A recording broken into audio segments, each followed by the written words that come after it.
CM ವಿಜಯ್ಗೆ DK Shivakumar ಅಭಿನಂದನೆಯನ್ನ ಸಲ್ಲಿಸಿದ್ದಾರೆ. ದೂರವಾಣಿ ಕರೆ ಮಾಡಿ ಶುಭ ಕೋರಿದ್ದಾರೆ ಸಿಎಂ ಡಿಕೆ ಶಿವಕುಮಾರ್.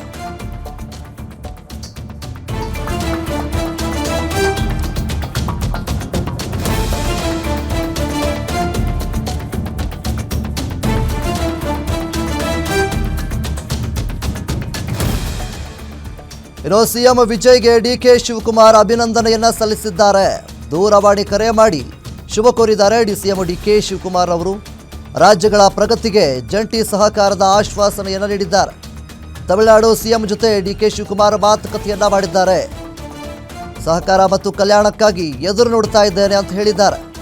ವಿಜಯ್ ಜೊತೆ ಮಾತುಕತೆ ಮಾಡಿದ ಬಳಿಕ ಡಿಕೆಶಿ ಪೋಸ್ಟ್ ಅನ್ನ ಹಂಚಿಕೊಂಡಿದ್ದಾರೆ. ಇನ್ನು ದಳಪತಿ ವಿಜಯ್ ಈಗಾಗಲೇ ಸಿಎಂ ಗದ್ದುಗೆಗೆ ಏರಿದ್ದಾರೆ. ಸಾಕಷ್ಟು ಸಂಚಲನವನ್ನು ಸೃಷ್ಟಿ ಮಾಡಿದ್ದಾರೆ. ಒಂದು ಇತಿಹಾಸವನ್ನೇ ಬರೆದಿದ್ದಾರೆ. ಈಗಾಗಲೇ ಭಾರತದಾದ್ಯಂತ ಎಲ್ಲರ ಮನೆ ಮಾತಾಗಿದ್ದಾರೆ ದಳಪತಿ ವಿಜಯ್ ಅವರು. ಈ ಹಿಂದೆ ಸಿಎಂ ಸಿದ್ದರಾಮಯ್ಯನವರು ದಳಪತಿ ವಿಜಯ್ ಅವರಿಗೆ ಕರೆ ಮಾಡಿ ಅಭಿನಂದನೆಯನ್ನು ಸಲ್ಲಿಸಿದ್ರು. ಈಗ ಡಿಕೆ ಶಿವಕುಮಾರ್ ಅವರು ಸಿಎಂ ವಿಜಯ್ ಅವರಿಗೆ ಅಭಿನಂದನೆಯನ್ನು ಸಲ್ಲಿಸಿದ್ದಾರೆ ದೂರವಾಣಿ ಮೂಲಕ.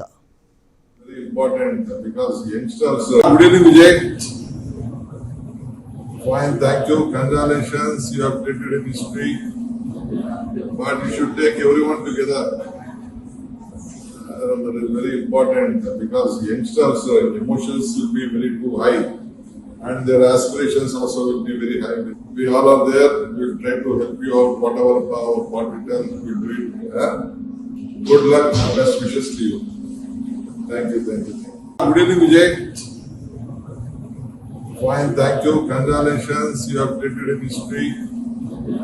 But you should take everyone together.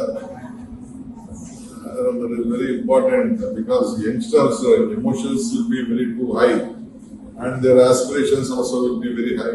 We all are there. We will try to help you out. Whatever what we tell, we will do it. Good luck and best wishes to you. Thank you. Thank you. Good evening, Vijay. Fine, thank you. Congratulations, you have created a history.